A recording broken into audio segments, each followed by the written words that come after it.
Good morning. I'm Keith B, and I'm slowly going insane from making these how to fight against guides. But I'm not gonna stop. I don't know how to stop. Today, we're gonna talk about King, and King here is Tekken's resident grappler. He's the wrestling character, right? So he has a bunch of throws that are quite rewarding. You know, more rewarding than you would see on most characters, because he's the character who most emphasizes doing throws. Some of these can even just sort of like delete your whole life bar if you don't know how to properly counter them and what the risk reward is on those counters. Before I tell you all of King's dark secrets, consider subscribing to my channel. You made it this far, you must like Tekken. This channel is exclusively about Tekken. If you don't like Tekken, what do you get out of this, you sick bastard? Quick note, there are timestamps on this video, and you can go ahead and navigate to the section specifically on all of King's command throws anytime you wish. For now, you just need to know that King has the best throws in the game. For some reason, they also decided that the grappler character should have really strong neutral control tools. And okay, that seems fine. He's got great neutral. He can get in, and then he can throw you. That's a strong character right there. And then they also decided in Tekken 8 to nerf everyone else's counter hit tools. And somehow they've decided to buff King's counter hit tools. Now, if you're like a fighting game player of any experience, you might say, wait a minute, why would they make the grappler the best at counter hits in this game, which King arguably is? And I have to say, you're onto something there, buddy. The grappler maybe shouldn't be the best at counter hit tools, but right now he's arguably got, because this little string right here is a counter hit launcher that I have all day to hit confirm the counter hit on. So I just have a safe 12 frame counter hit launcher, which if you look around the move list, most of the characters who had that type of move, that's gone. It's gone now. They don't launch anymore. Those are called magic 4s. Usually it's the 4 button over here. And what those do instead of launching is they just knock down for like some guaranteed damage. But King has one, and so he also has really good throws that are tracking. And he has really good spacing control tools. He is a lot. This character is on the juice in Tekken 8. Pretty much every Tekken 8 system change directly benefits King, and he got buffed in Tekken 8. So if you think that King is a difficult character to fight against, if you're having trouble, you're in the right place, and you are experiencing the fact that, 1, King is very strong, and 2, King also has a lot of weird, gimmicky moves that he can use to kind of scum out rounds. If you don't know how to counter this kind of stuff, he can just obliterate you with it. So that's kind of the extent of like the character. At the beginner ranks, you might be running into a King who has like a lot of different weird moves that you just don't know how to punish. And then like in the intermediate ranks, you're probably running into Kings who are abusing the throw system effectively in Tekken 8. Now, even at high level, King has a really strong game plan that is super effective. But most of the online King players, fortunately for you, they have not yet fully realized that King is basically holding the Infinity Gauntlet with all the Infinity Stones in it. A lot of them are just relying on the kind of gimmicky stuff or just going for the throw game without fully utilizing his incredible neutral game as well as his counter hit game. So a lot of the King players you fight won't be using the full power of the character yet. At least in my experience, going like from like yellow ranks all the way up to like blue ranks into early ruler ranks. That's where I actually start running into like Kings that are really solid and competent, and that's a really difficult archetype of king to deal with. So I'm going to show you how to beat the gimmicks. I'm going to show you how to deal with throws. And I'm going to show you how to deal with the really solid stuff as best you can. He has this forward 1, which is a forward advancing, homing, -5 with pushback mid that on, whoops, I didn't mean to throw him, I wanted the key charge. On counter hit, just like sends you all the way over there. So this is a counter hit button that is homing and moves forward, and it's only -5 on block with some space to work with. So you might be saying, wait, what's the drawback on this move? It's also +14 on hit. There isn't one. It's really hard. You can see Dragunov has some of the best movement in the game, and it's hard to make this move whiff. So whiff punishing it is hard to do, because it just kind of moves across the whole stage. You can't sidewalk it, because obviously it's homing. We can't duck it. It's just like, you pretty much just have to hold this. So right off the jump here, sidewalking in neutral against a king player who knows that this is their best approach tool is not going to be a good play to go. Now, you might run into a king who doesn't really use it that much. Maybe in the early beginner ranks, maybe they like to use, not this, but this move.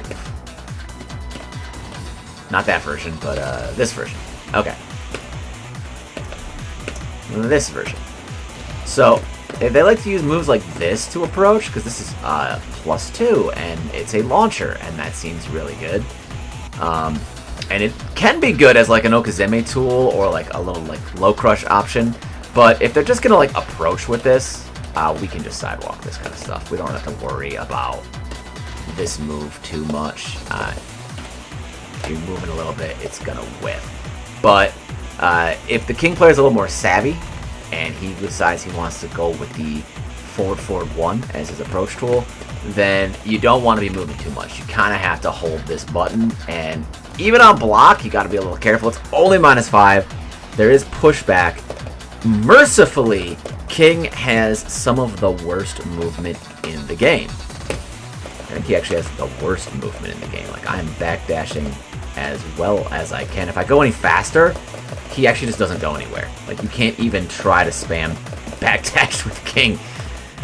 So you have to kind of backdash slow as a king player, and he has the shortest backdash. He's also just kind of a bigger character, so his movement is not as good. And so at least there's that. You don't have to worry about him doing 4-4-1 and then backdashing after it too much. You still got to be careful. You don't want to just jab mindlessly. You don't want to just stick out pokes without paying attention. But blocking it, at least you get to be +5. That's really the only thing you can do with 4-4-1. He can mix that 4-4-1 up with his forward neutral 2, which is a low.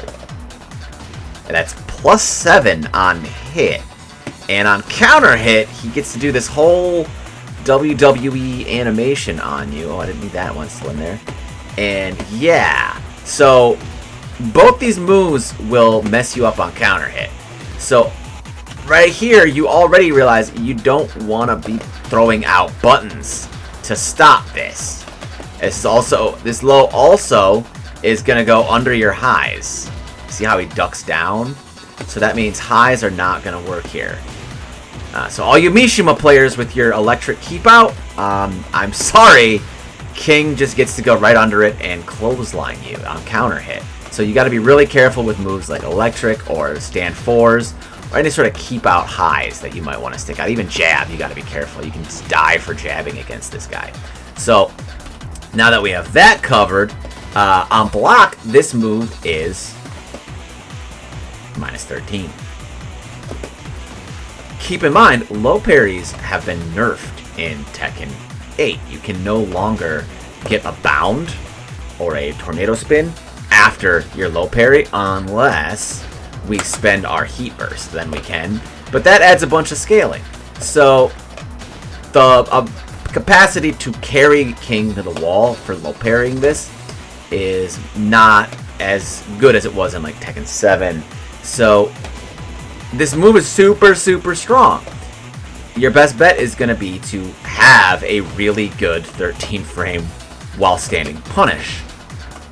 not every character has a really good 13 frame. Some characters don't even have a 13 frame while standing punish. Like, if you're Asuka and you block this, I don't know. If you're an Asuka player, what do you do against this character? Does this move just destroy you? I don't know. So that's tough. If your character cannot punish this move effectively, I honestly think it's a bad matchup. Now, obviously, Mr. Dragunov here, he's got some meaty punishes at minus 13. He'll be fine. You could also try to stick out an orbital on this and just try to get it that way. If you have a hop kick, you could get spicy with the hop kick in neutral. I mean, it's not, you know, we're doing what we can. This low is incredibly powerful because, like I said, on hit, he's +7, and he's in throw range at +7. You can't just backdash this. Even with Dragunov's backdash, we're not getting out of throw range here. He's going to be able to grab me and do terrible things. So we got to deal with that low. And I honestly think that if you don't have a good I-13 while standing punish, that this matchup is kind of difficult at high level. You might say, well, okay, so King spacing control is good. I'll go in. The problem is, when you're in poking range, he's in throw range. And when he's throwing you, that is his main way of getting damage. So that's also not recommended. I honestly think you're better off playing back here.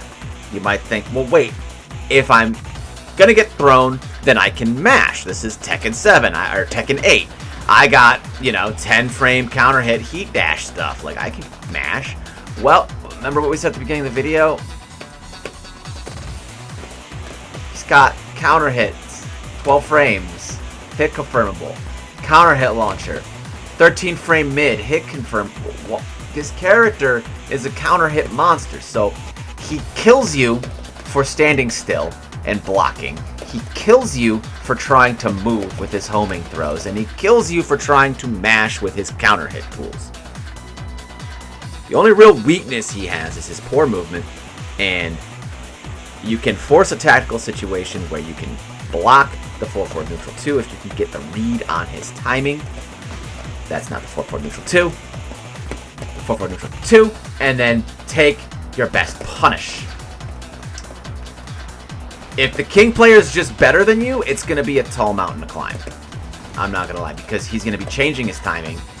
And if his timing sense is just superior to yours, then it might be a journey to loser's bracket or to a quick 2-0 in ranked, and then you try to find someone else to get those points back. But if the King player is predictable, then this is a pretty, like, you know, it just comes down to you got to outplay this character. You have to make the read on this. It helps to have a good punish on this, because if I'm just getting, you know, my 15 damage while standing 4, the odds are not in my favor. But if I can orbital, you know, obviously Drag can get a mini combo here. If I can do my while standing 1-3, if I can even like get like a wall splat maybe, like, but I didn't wall splat. Wall splat, yeah, wall splat options, that would be great. Anything I can do, like obviously Kazuya or Eddie could feast in this situation because they have a 13 frame launcher from wall standing, but not only those two characters have that. So I'm sorry I don't have better tips for fighting against solid King players in neutral. His tracking and his approach and his just general neutral game is incredibly strong. Alright, there's one more thing we gotta talk about before we get to punishment. This character is a nightmare. His heat system powers him up. He has one of the better heat smashes. It hits you from like your grandma's house. Like, I don't understand how this hits from so far away. And it does 1,000,000 damage, and it's also just a really good mid. It's, of course, it's going to be plus on block, so you got to watch out for this. But in addition to that, he's got this armored stance, and this armored stance has an unbreakable throw out of it. And this armored stance has a mid option and a low option. The low option is not really what I'm worried about, but the mid options are pretty good. It's also got a high lariat and then another mid. So it's got all this stuff. There's a mix-up here. Basically, is he going to go mid or is he going to do the unbreakable throw? And you might say, well, okay, it's armored.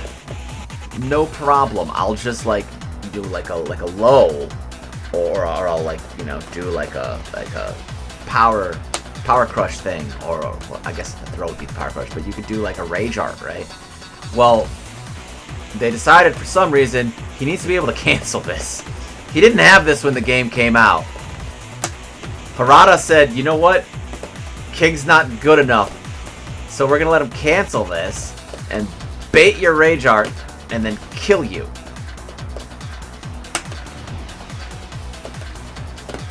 Guys, I don't know. I don't know what you do against this stance other than try to make him spend his heat on heat smashing you and hope you don't die from this. Like, I don't know what to do. I don't know what to do. If anyone knows what to do, tell me. I don't have I have no options. Just don't fight. Fight back. Live. I believe in you.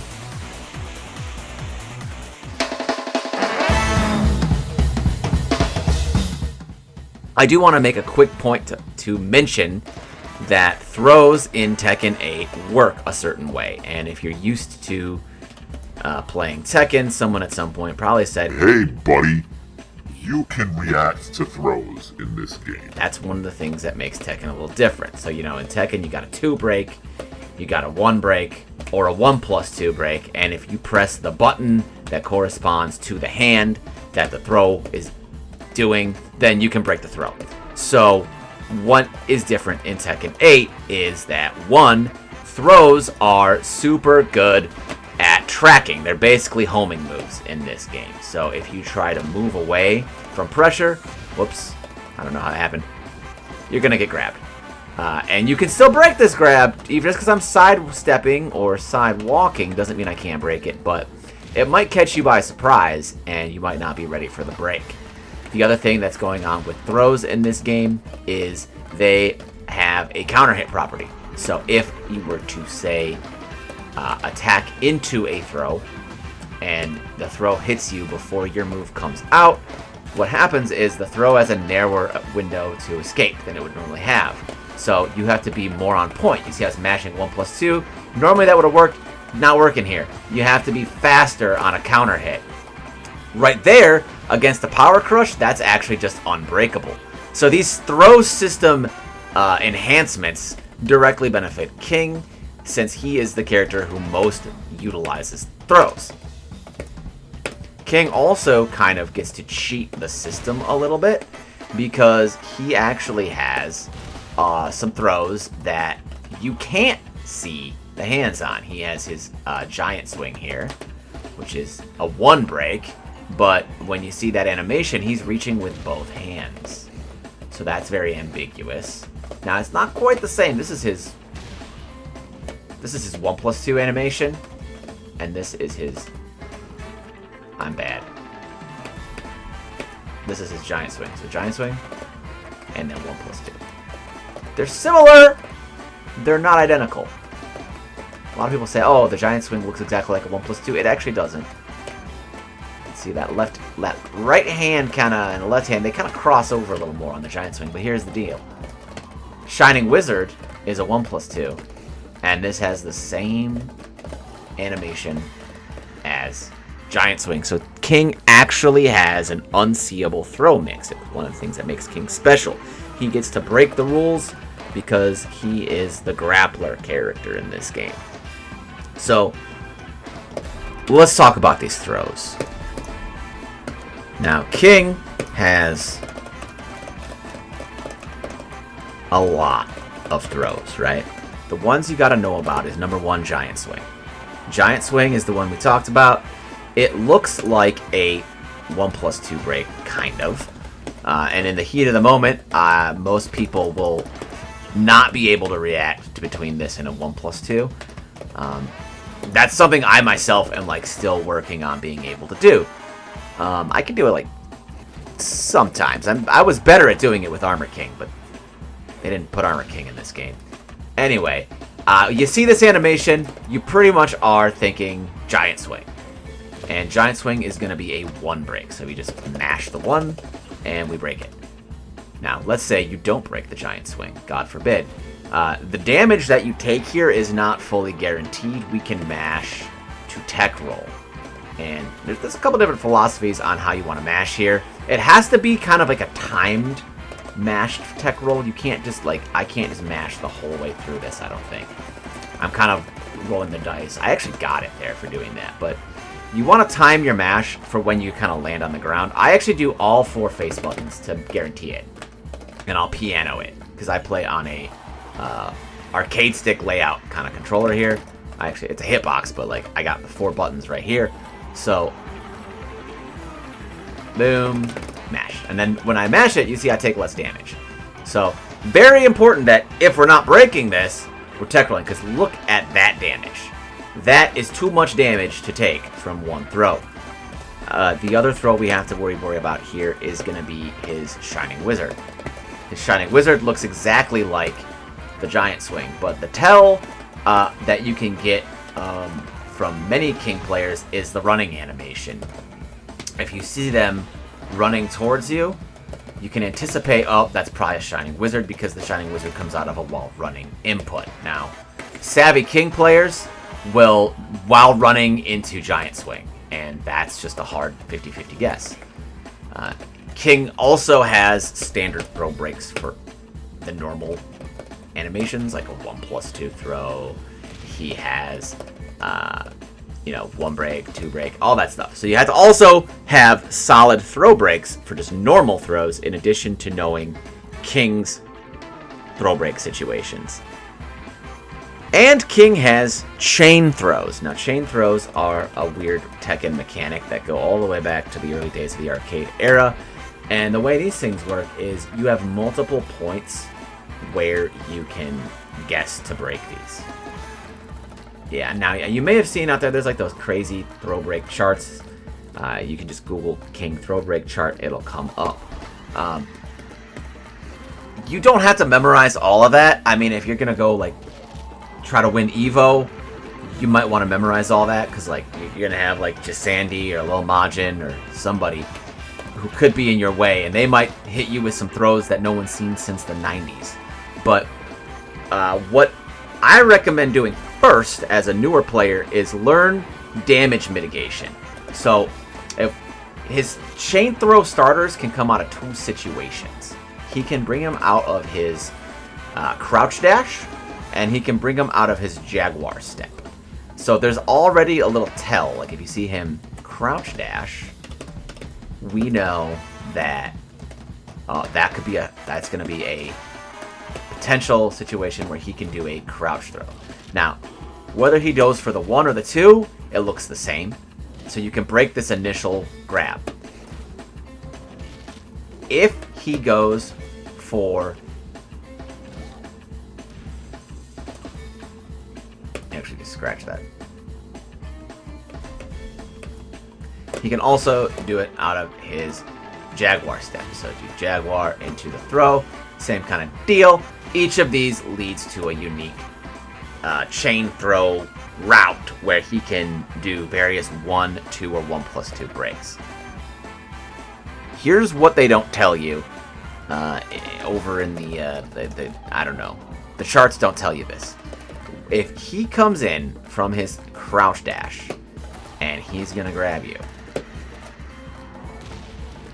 not like that.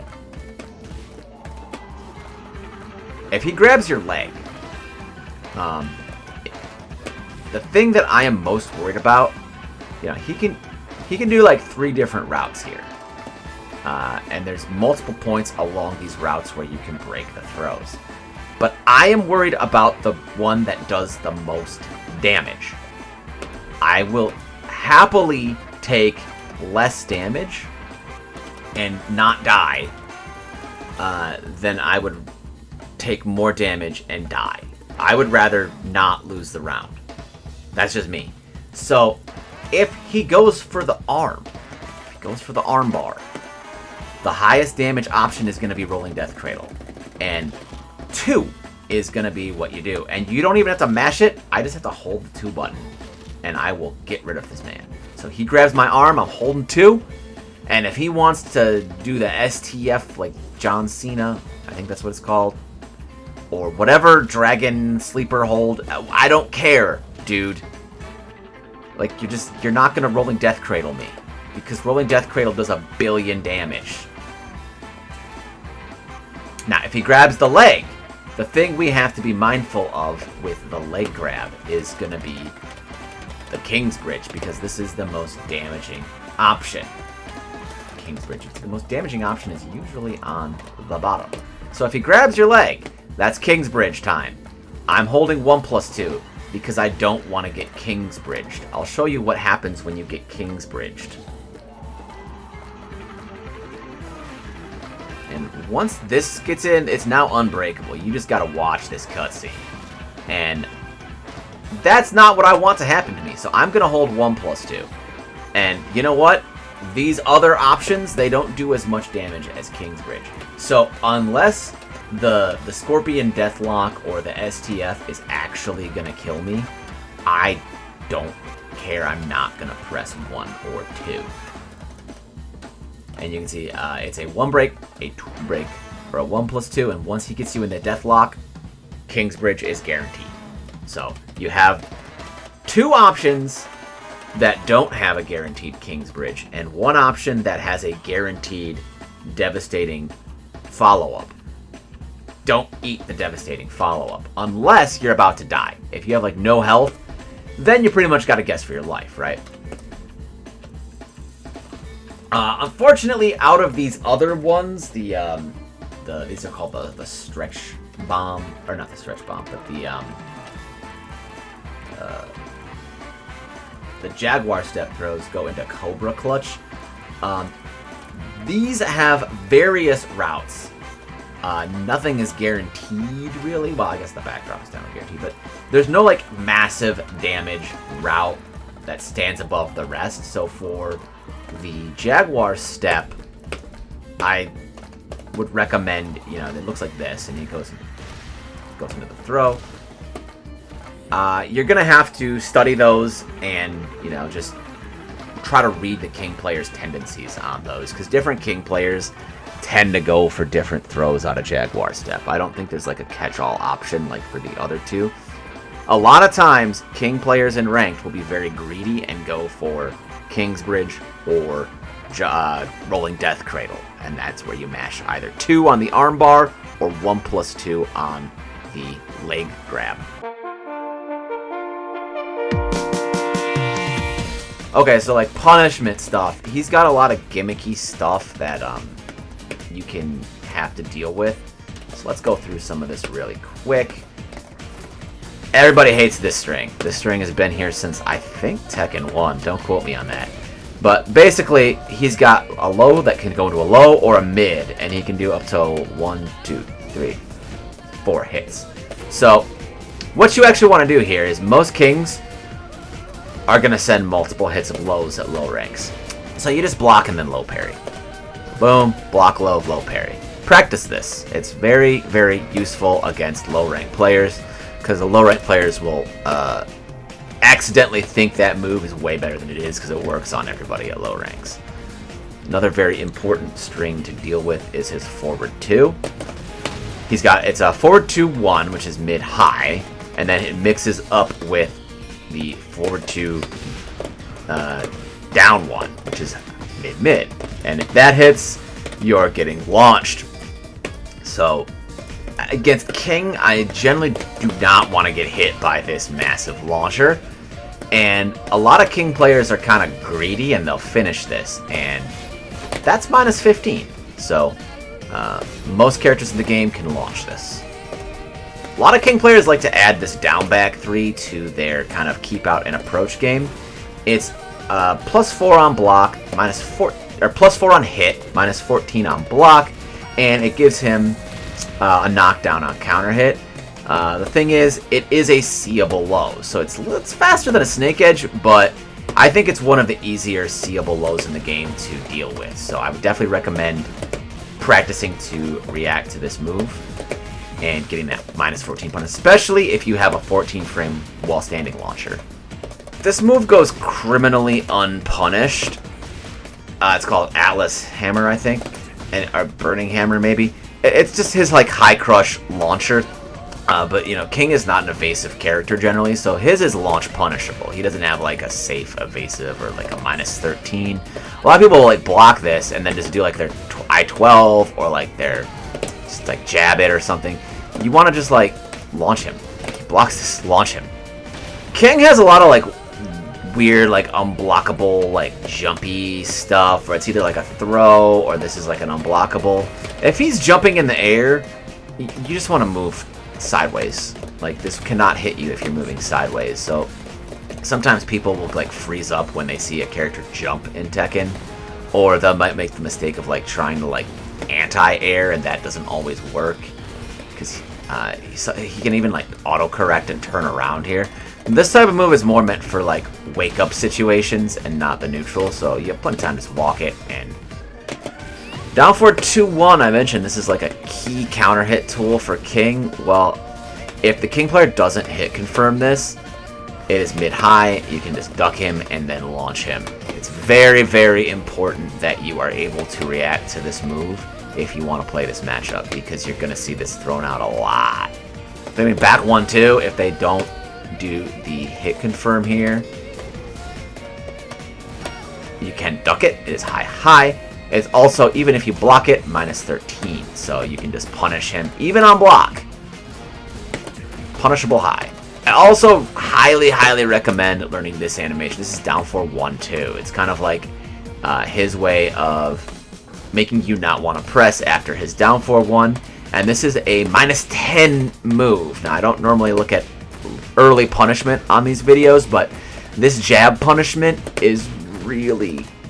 it adds up, trust me.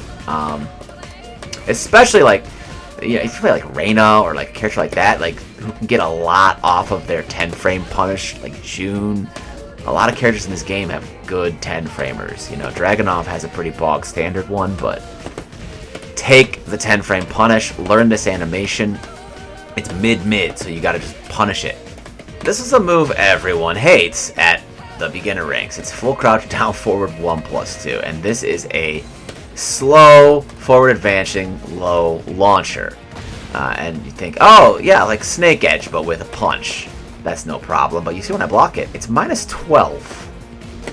So all you can actually do is like a 12 frame. Now some characters have like a decent 12 framer, but it's much better to either just hop kick this or orbital this. Or, you know, if you're like a character like Dragunov, you might just have to low parry this and take that combo. But generally, a hop kick would be the best thing to do here to shut down this down bang, or full crouch down for 1+2. And King players like to throw this out from like way downtown, especially at early ranks, so don't fall for that. The last move on my list is full crouch down forward 2. This is a move that a lot of King players will like to, since he doesn't have like a down forward 2 style launcher, they'll duck in the neutral and then just throw this out as like a keep out option, but it's minus 14, so pretty much every character in Tekken 8 is at least getting a heat engager, if not more, at minus 14, so definitely learn your 14 frame Punisher and look out for this move in the King matchup. That's gonna do it for today. This one turned out a little longer than I wanted, but there's a lot of weird King moves and his entire like throw system that we had to cover. I hope this helped some of you who have been struggling against King, and thank you very much for watching. We'll be back next week.